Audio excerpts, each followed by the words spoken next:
Dating isn't about finding the one right away. It's about discovering who isn't the right one. Is it wrong to date multiple people to explore your options? Dating can feel like a total emotional roller coaster, especially when you find somebody that you're really interested in. Ultimately, dating is about filtering out all the people that are not a good fit for you. You've got to remember that you're not looking for just anyone. The purpose of dating is to find somebody that you can be truly happy with, somebody that you can create the kind of relationship that you want to have with. Understanding the purpose of dating being about filtering out people that are not good fits is super important. It's about finding somebody who aligns with your values, who brings the things to the table that you want in your life and maybe in the lives of your children. It's about somebody who you can meld well with. Every single person comes with strengths and weaknesses, and dating effectively is about finding somebody whose strengths are the kinds of strengths that you really want to have and whose weaknesses are not the kinds of weaknesses that you want in your life. I really want you to understand, and I want you to change the way, I want to invite you to change the way that you think about dating. Dating is about filtration. You want to be able to dump however many people it takes in the top of the filter so that you have one winning candidate that comes out the bottom. If you just keep that funnel in mind, it will help you contextualize so many of the challenging aspects of dating as you go through the dating process. With this methodology, with this paradigm in mind, every single time a relationship ends, every single time you filter out somebody as not being somebody that you want to end up with, you have successfully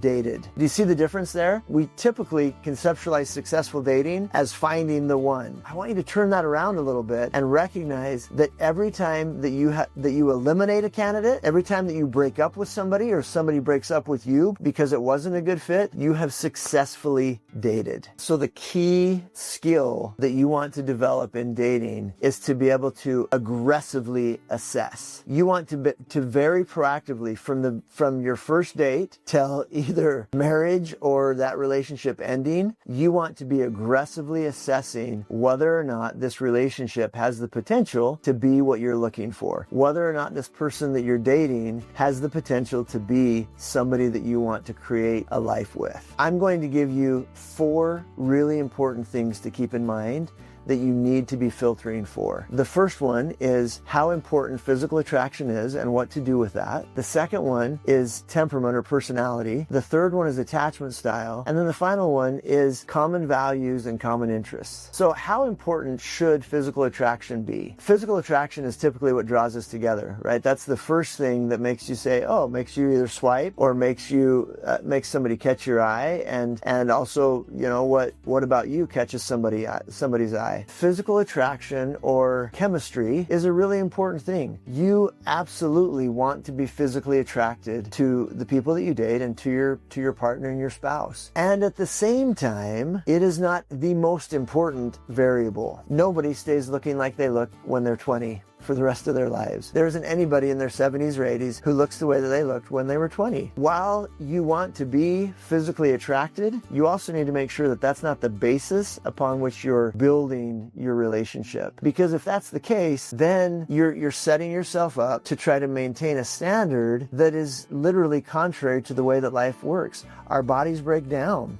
Our skin breaks down. We appropriately age. And if we feel like we've got to look a certain way in order to be desirable, especially to our spouse or our partner, or if we feel like they need to look a certain way, to be a certain size, then we're setting ourselves up to try to pursue something that is not sustainable. Because nobody can maintain the kind of physical attractiveness, just pure physical attractiveness that you have when you're 20. What is the healthy role of physical attraction? The healthy role of physical attraction is to draw us toward each other. And without that, we are not drawn toward each other. In fact, there's an interesting finding in the research. The research shows that on average, we are physically attracted to about 30% of the population. If you line up 10 men in front of just grab a woman, line up 10 men in front of her, on average, she will be physically attracted to about 3 of those men. Take a different woman, line her up in front of those same 10 men. She might be attracted to one of the same as the first woman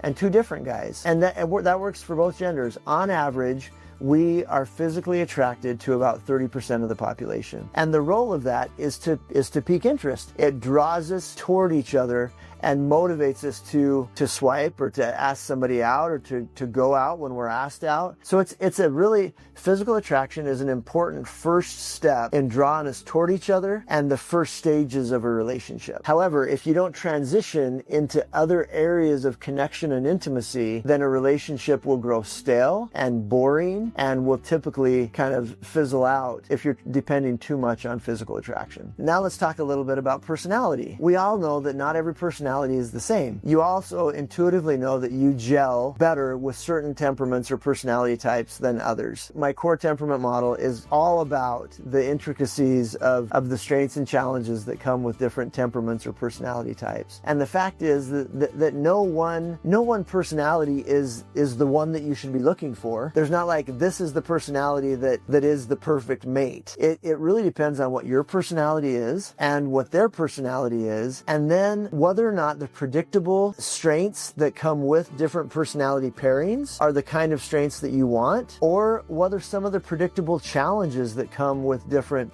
personality types either meshing or clashing are the types of challenges that you want in your life and in your relationship. For example, I have two daughters who are both married, two grown daughters who are both married. And as they were dating the boys that eventually became their spouses, but also as they were dating people prior to the boys that are now my sons-in-law, as they began to seriously be considering, like, is this somebody that I might be interested in taking the next step with? We had lots of conversations about fit. We had lots of conversations about how their personalities were going to be challenging for the people that they were dating, and how their personalities were going to be really easy and beneficial for the personalities of the boys that they were dating, and vice versa. We talked a lot about predictable benefits that the boys that they were dating brought into their lives, and what some of the predictable challenges would mean if they moved forward in relationships. And in some cases, that led to my daughters ending relationships and deciding that those weren't the matches that they wanted. And with the boys that they eventually married, they proactively decided, well, eyes wide open, that yeah, these are the strengths that I want, and even these are the challenges that I would prefer. I know that if I married somebody else, I would have different strengths and challenges that I'd be dealing with, but these are the ones that I want in my marriage. So it's super important that you understand your personality, your temperament, and that you understand the temperaments or personalities of the people that you date. Now let's talk a little bit about attachment style. Can somebody's attachment style be a deal breaker? Should somebody's attachment style be a deal breaker? You may be familiar that there are three main attachment styles. There's an avoidant attachment style, there's an anxious attachment style, and there's a secure attachment style. How do you assess that? How do you know? Well, there's lots that goes into this, and our attachment guidebook is a great resource that I would encourage you to get to help you kind of delve into this a little bit more. But if somebody that you're dating is consistently ghosting you or shows a lot of interest, and then as soon as you start to get too close, or you start to get close, then all of a sudden they're not returning your texts, or they're making plans and they're not following through with them, or they don't respond to you for several hours. If normally they respond pretty quickly, and then all of a sudden they're not responding. So what they're trying to do is that they're trying to keep you in this middle ground of not being too close that you become a threat, because that's a threat to the avoidant brain, but also not losing you. And so if you start getting too far away, then they turn on the charm, they turn on the pursuit, and they do things to reel you back in until you get too close, and then they start doing things to create a little bit of space and distance again. Those are good signs that somebody might be avoidant. How do you know if somebody has an anxious attachment style? They can be pursue. So that can look something like, hey, I called, and after 4 rings, you sent it to voicemail. And then I called again, and you sent it straight to voicemail. Are we okay? Are you upset with me? Or after the second date, they're already talking about moving in together, or they're talking a lot about the future, doing things that make it seem like they're getting attached really quickly and trying to accelerate things faster than maybe healthy or you may be comfortable with. So after you express any interest, after you kiss them, or after you have sex with them, it just feels like they glom onto you, and they want to be texting all day long, they're calling all day long, they're accelerating. So what you want to try to remember with that you're trying to assess with the anxious attachment system is the anxious anxious brain doesn't trust or believe that they're going to matter to you and that they're going to be safe with you. And they respond to that by constantly monitoring. Don't forget about me. There's this fear that if I'm out of sight, I'm going to be out of mind. And so if you go on a trip or you hang out with your buddies or you do any of those things, it becomes a perceived threat to their safety with you. So if somebody is avoidant or somebody is anxious, are those deal breakers? Well, here's what I would say. They are absolutely red flags. But a red flag isn't necessarily a deal breaker. What a red flag means is that there's going to be a predictable challenge because of that red flag. There are lots of people with avoidant attachment styles and with anxious attachment styles who are interested in and willing to do the necessary work to establish and maintain a healthy relationship. But it is a red flag. It is going to be more difficult to have a healthy, smooth relationship with somebody who is avoidant or anxious than it's going to be to be in a relationship with somebody who is secure. You just have to, what I would want for you, what I do want for you, is for you to know how to assess that, and also to be able to proactively decide if those are the challenges that you want in your relationship. Every relationship has challenges. All challenges are not created equally, and all challenges are not the same for different people and different personality types. And the challenges that I want in my life are not going to be the same challenges that you're willing to have or that you might want in your life. And dating as a filter is about knowing what you're looking for and being able to assess that, recognize the red flags, and then filtering out the red flags that are not the ones that are deal breakers for you, filtering out the ones that are the ones that you do not want in the one person that plops out of the bottom of the filter. If red flags are not necessarily deal breakers, but something that you absolutely want to watch out for, let's talk a little bit about the green flag of a secure attachment style. People with a secure attachment style enter relationships fairly easily. They open up fairly easily. It's not that you never have problems or conflict with somebody with a secure attachment style. Attachment style is about the underlying beliefs and assumptions that are made in a relationship. And because people with a secure attachment style expect to matter in a relationship and expect to feel safe and to be safe in a relationship, that influences how they show up. It influences how they respond. It influences how they respond to you when you're in need. So they are responsive. They're not anxiously responsive, like feeling like they've got to answer every text within 5 seconds, but they expect you to respond within a timely manner. They respond to you within a timely manner. When you're struggling or hurting, they don't overreact or underreact.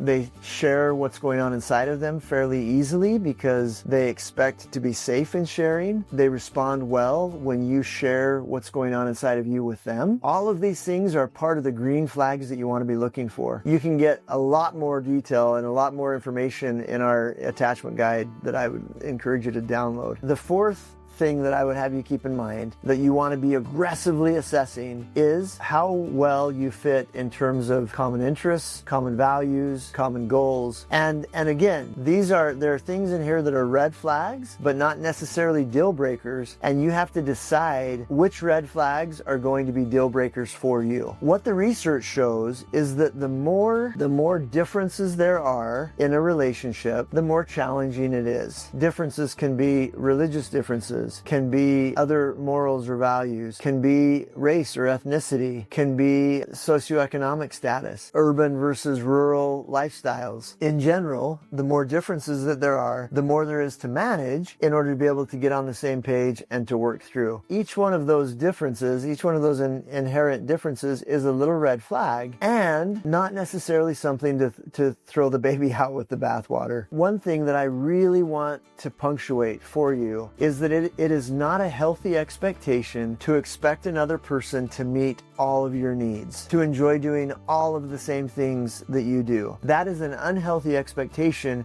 and puts unhealthy expectations on another person or on a relationship. In a good, healthy relationship, you have enough overlapping interests, enough things that you enjoy doing that you can both look forward to spending time with each other. But you don't have to both love running or both love reading or both love all of those things, but you need to love enough of the same things to be able to find relationship fillers that you enjoy doing together. If this seems a little bit confusing, it's because it actually is. Navigating the dating landscape, especially in today's world, can be a really challenging and difficult thing. What I want you to see is that there is a really effective way to navigate it. That's why it's a good idea to get a coach, to get help in navigating it through. It's why we've developed the resources, and it's why I've channeled my almost 30 years of experience now into helping you find, create, and maintain the relationship that you've always wanted, but not known how to establish for yourself. Click on the link below to get your attachment guidebook and begin to take control, begin to learn how to aggressively assess. And keep in mind, the purpose of dating is filtration. A dating funnel is what you're looking for. So to answer the question that we started with, is it a bad idea to date multiple people while you're trying to figure out exactly what it is that you're looking for? No, it's not. It's actually a really good idea to date multiple people. Now, as a relationship begins to progress, then it becomes less and less appropriate to be progressing with several guys at the same time. And the key there is that you're communicating clearly, that you're on the same page with the people that you are dating, and that as you get further along down the road, down the funnel, you become more and more exclusive. And it's okay to date a handful of people exclusively and have those relationships not work out. Or in other words, to successfully date and kick them out of the funnel as you're getting more and more refined in what you're looking for and closer to the relationship that you've always wanted. The perfect partner does not exist, but what does absolutely exist is a very good fit for you, for what you're looking for who you are. And it is very possible to find a very good fit. You do not have to settle. The right relationship is not one without challenges. It is one with the challenges that you can embrace.